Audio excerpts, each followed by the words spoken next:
झाला तुझा हट्ट पूर्ण. गुरुरायाकडे हट्ट नाही करणार तर मग कोणाकडे करणार? गुरुनं शिष्यावरती हक्क गाजवायचा आणि शिष्याने गुरुकडे हट्ट करायचा. हेच तर गुरु शिष्याचं नातं आहे. म्हणून या अशा पद्धतीने तू हट्ट पूर्ण करून घेतलास.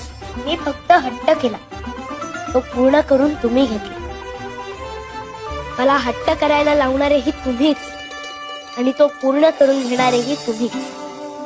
पण एक मात्र खरं, तुमच्या दर्शनाची प्रचंड ओढ लागली होती.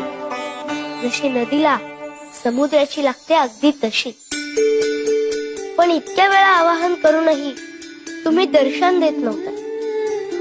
मला वाटलं आपल्याला जी गोष्ट हवी आहे ती गुरु आपल्याला देत नाहीये. याचा अर्थ मागण्याची पद्धत तरी चुकते किंवा वेळ तरी.